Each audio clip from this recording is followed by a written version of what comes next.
Assalamu alaikum.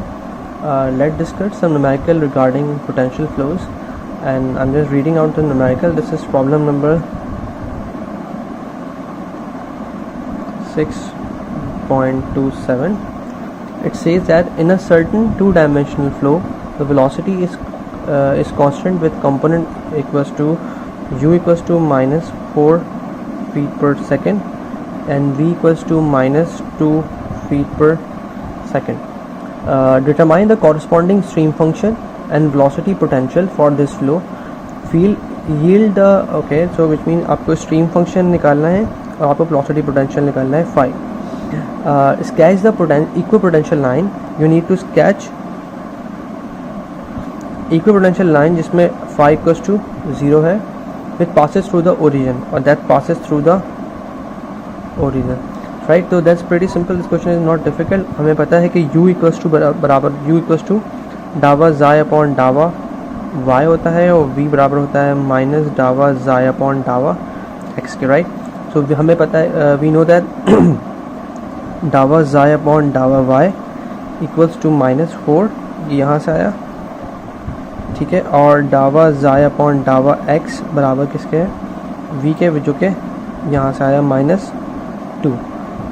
Right, so अगर मैं इसको सॉल्व करता हूँ तो डावा ज़ाय इक्वल्स टू माइनस 4 डावा y, और ये हो गया डावा ज़ाय अपॉन डावा x, सॉरी ये यहाँ चला जाएगा तो माइनस 2 डावा डी डावा x बन जाएगा. राइट, आपने जब इसको इंटीग्रेट किया what you get, psi equals to minus 4y plus, okay ना, यहाँ पे हमें लिखना है कोई कांस्टेंट. राइट, तो हम ये बात पहले कर चुके थे कि अगर डावा y है तो it should be a function of x, because either की कांस्टेंट है या फिर फंक्शन ऑफ x है. जब भी यहाँ पे आंसर जो है कुछ आ नहीं रहा, विच मीन्स कि यहाँ पे अगर मैं इसको डिफरेंशिएट दोबारा करता हूँ तो डावा विद रिस्पेक्ट टू y, तो डावा ज़ाय अपॉन डावा y माइनस 4y ये बन जाएगा, प्लस इसकी वैल्यू क्या हो जाएगी 0. राइट, तो which means we need to have a function which is function of x. Right, similarly यहाँ पे भी जब हमको सॉल्व करेंगे तो डावा ज़ाय जब हमको इंटीग्रेट किया तो माइनस 2 डावा x,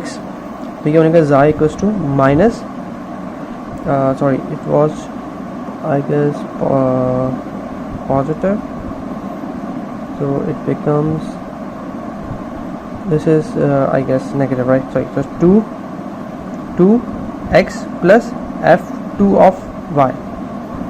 Got it? So you need to have both these functions, okay, so this is actually minus, so it will become positive, यहाँ माइनस डला हुआ है, सही है, तो पॉजिटिव हो जाएगा.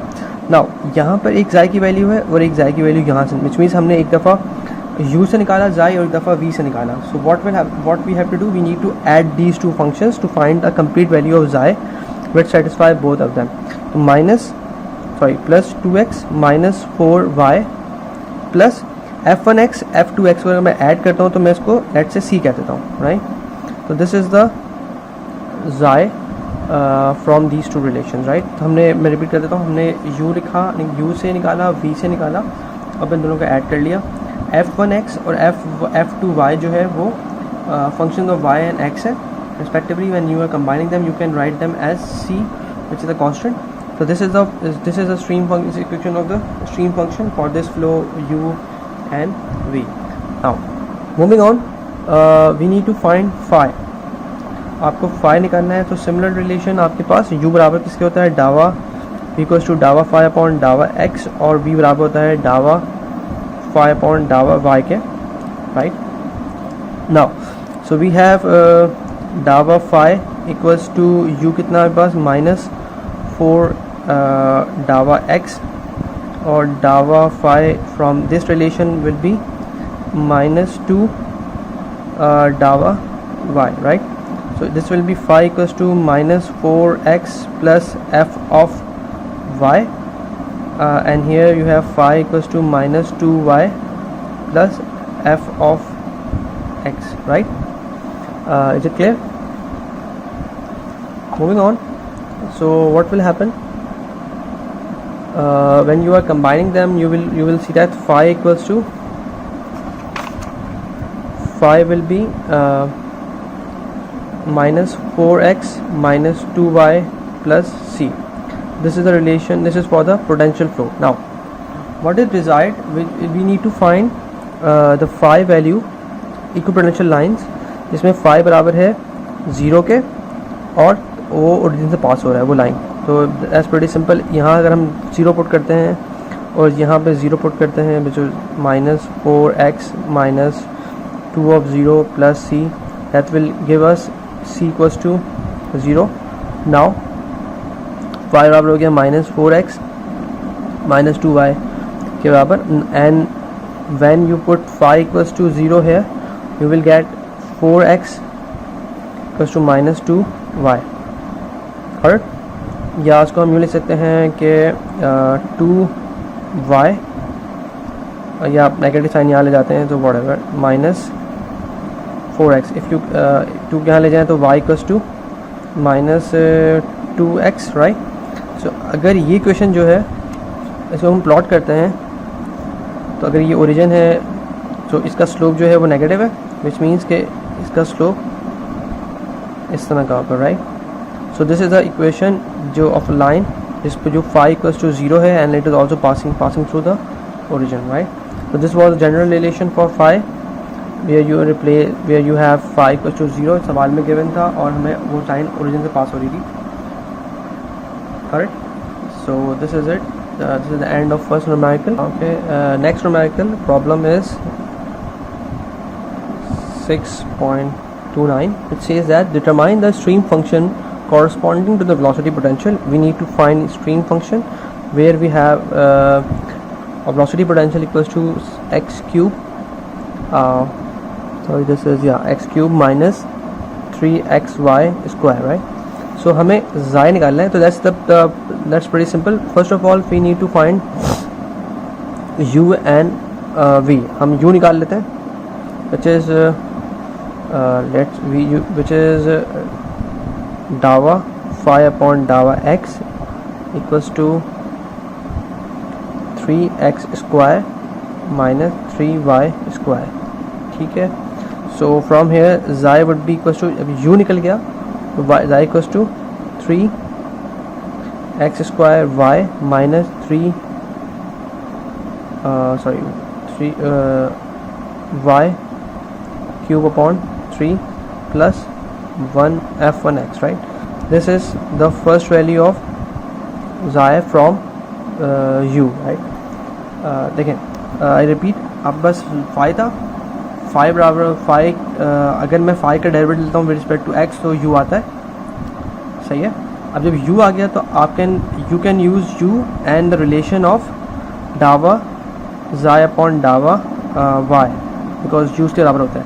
जब u निकल गया तो आप इस रिलेशन को इस्तेमाल करें और यहाँ से xi की वैल्यू निकाल लें which is 3x square y minus y cube upon 3 plus f1x, right. Similarly हम यूज इस्तेमाल कर सकते हैं, we can use v equals to डावा xi अपॉन डावा x माइनस के साथ इस इक्वल्स टू डावा phi अपॉन डावा y which is coming out to be -6xy. तो आपके पास ये वैल्यू है तो मौजूद है ना, यहाँ से निकाला आपने v निकाला and now you use this relation to find the xi value, and the value of xi is coming out to be 3x square y plus f2 of y.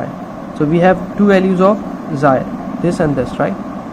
So when you add them up you will get, okay, so which one is common? We have common values of 3x square y minus y cube upon 3, this is 3, and you have 3x square 3x square y plus f2y, right. This is from the v and this is from x, right.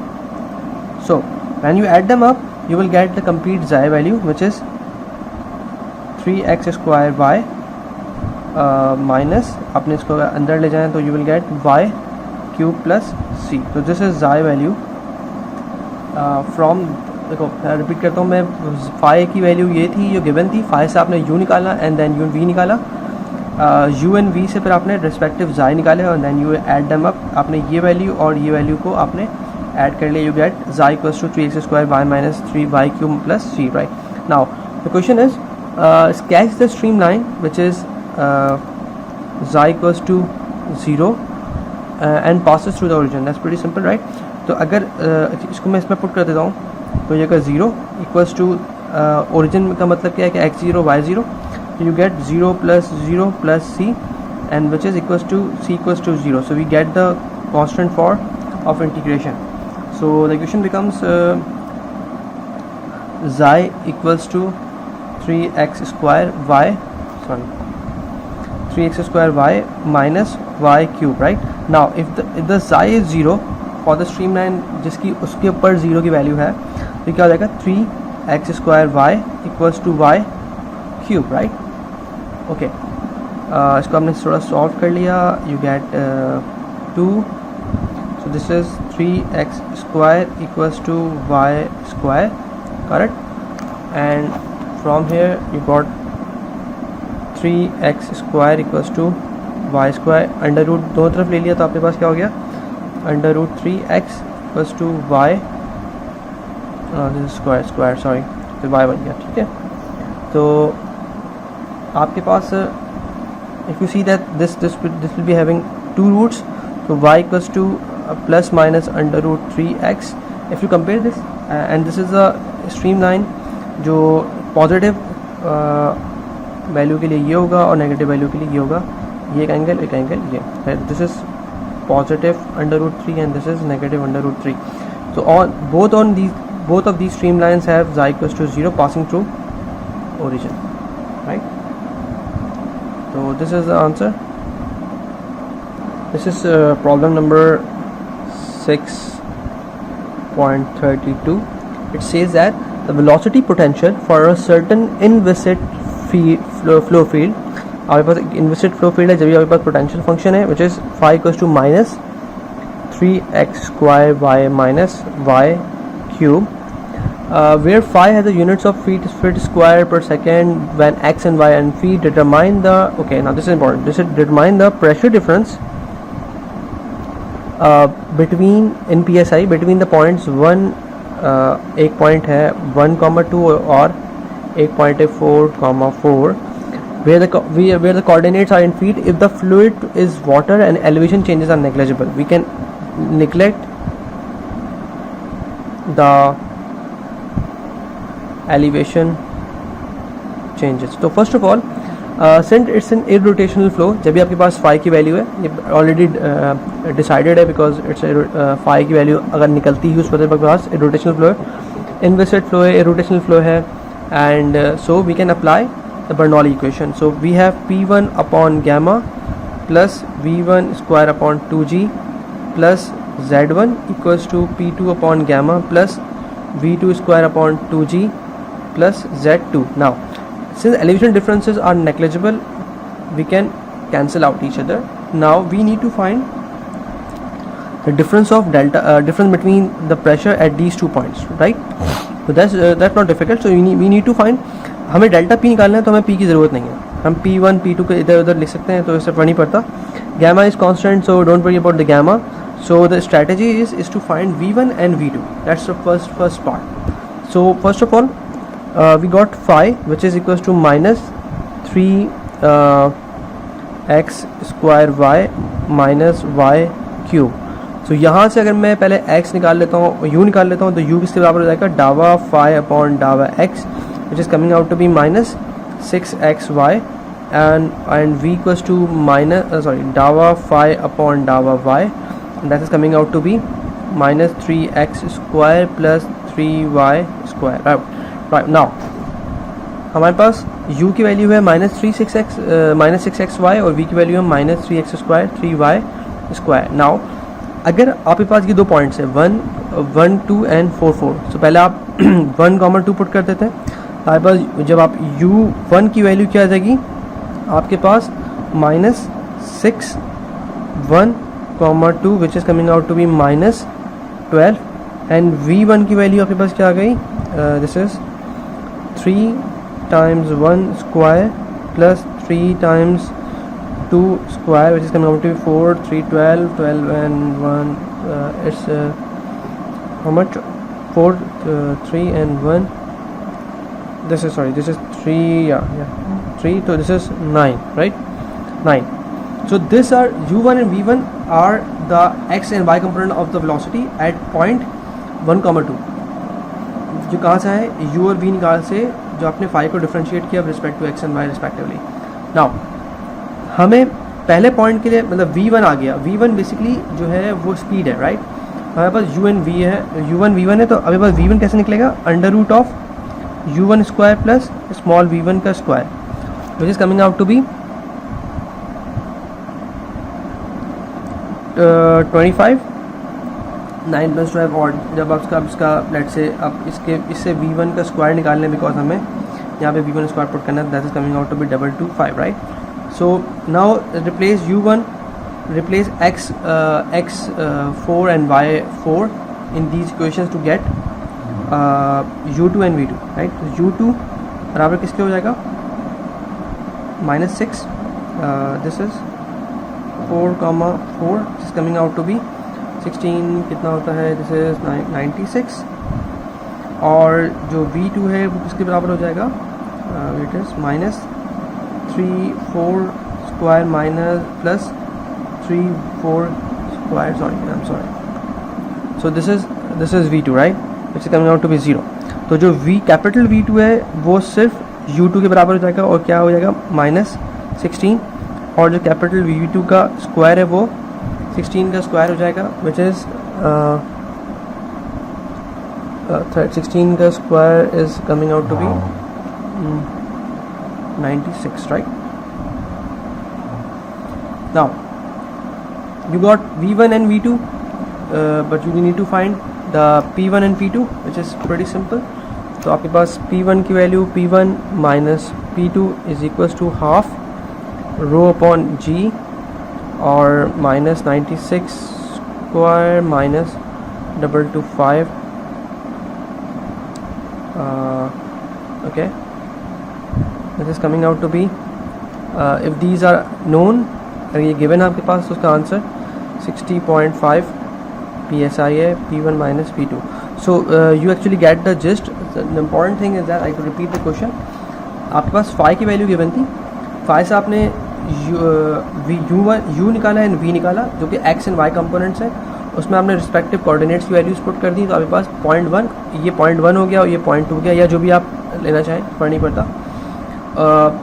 Capital because of Bernoulli question में v आ रहा है, वो combination है u and v का, तो आपको उसका trigonometric सम लेना पड़ेगा या ग्राफिकल सम लेना पड़ेगा. तो कैपिटल v के अंदर स्मॉल v और स्मॉल u बंद हुए हैं, राइट.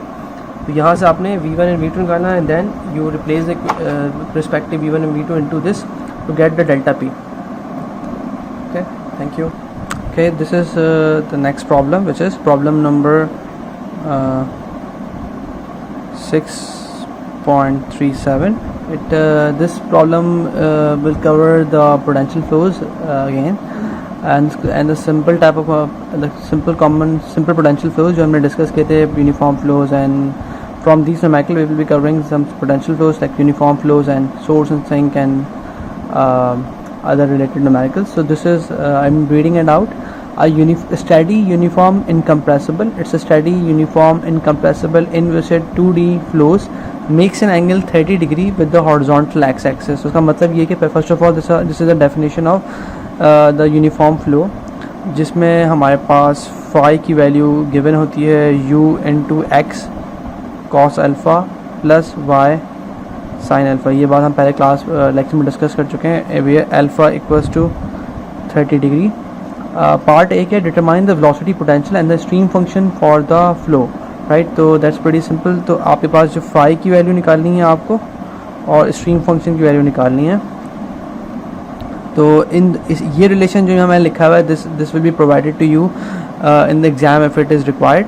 मेरा जो इसी फ्लो के लिए ज़ाई की वैल्यू होती है वो भी वो y cos alpha minus x sin alpha. तो ये तो काफ़ी आसान सी बात है, क्योंकि what we are doing, we are just replacing alpha here and alpha here and here to get phi and xi value. So that's not a difficult problem, right. Part this is actually done, right. Just replace cos alpha with cos 30 and sin alpha with sin 30. You can find it. Although you की value यहाँ पे given नहीं है, तो you जो है वो as a constant treat कर रहे हैं, तो डजंट मैटर. पार्ट बी जो है वो ज़्यादा इंपॉर्टेंट है इसका, interesting to see. Part B कहता है determine an expression for the pressure gradient in the vertical y direction, which means कि आपको डावा पी अपॉन डावा वाई की वैल्यू निकालनी है. This is what is required, right. डावा P pressure gradient in the vertical y direction. what is the physical interpretation of this problem? So सबसे पहली बात है कि ये रिलेशन आपने जो भी हमने रिलेशंस पढ़े हैं वो ये टर्म जो है वो कहाँ अपीयर हो रही है. If you remember the Euler's formula which was rho g y minus डावा पी अपॉन डावा y equals to rho times डावा वी अपॉन डावा टी प्लस यू डावा वी अपॉन डावा एक्स प्लस वी डावा वी अपॉन डावा y plus w डावा v upon डावा z, राइट. तो this is the only relation जहाँ आपके पास डावा p अपॉन डावा y की वैल्यू आ रही है. So let's see how it goes. First of all हमारे पास फाई की वैल्यू है, we can find because we need u and v and since it's a two dimensional flow so we will see that w equals to 0. It's a 2D flow, right. So this term vanishes, so we are only left with these two terms, right. So यहाँ पे okay, u की value जो है वो आ रही है 0.866 u capital U and v will be 0.5 small capital U. तो these two values are of small u and capital U. कहाँ से आई? We have phi, we have angle 30, तो आपके पास फाई की वैल्यू निकल गई पार्ट ए में, and then you differentiate this phi with respect to x and y to find u and v. अब आप खुद सोचिए, देखिए कि यहाँ पे u and v are constant because 0.886 capital U is constant and 0.5 capital U it is also constant. तो when you replace these two values in this equation all term will become 0 because this is v u because डावा v upon डावा x, v जो है constant है तो उसका change नहीं है, तो this all term become 0, right. So you are only left with rho g y equals to डावा पी अपॉन डावा वाई. ओके, अगर आप गौर कीजिए कि ये रिलेशन जो आ रहा है डावा पी अपॉन डावा y is equals to rho g y, it basically is quite similar to the fact that आपके पास अगर मैं इसको कंपेयर करता हूँ इससे डावा p equals to rho g z के साथ, if you compare this to relation, तो आप गौर देखेंगे डेल्टा जेड जो है वो डेप्थ होती है. If this is the free surface, तो ये जो है वो z है, और यहाँ पे अगर मैं प्रेशर निकाल रहा हूँ तो डेल्टा p जो कि का change with respect to position, नीचे की तरफ जा रहे हैं आप, ठीक है, या ऊपर की तरफ doesn't matter, is equals to rho times g, right. Exactly, तो यहाँ पे एग्जैक्टली वही चीज़ लिखी हुई है. डावा p अपॉन डावा y is basically change of pressure with respect to the depth और height is equals to rho times g. So this is actually the definition, and this is actually the mathematical representation of hydrostatic pressure, right. So it means that when the flow is steady, incompressible, inviscid, two-dimensional flow, so that the pressure change is coming out to be the hydrostatic pressure, since there is no change of velocity.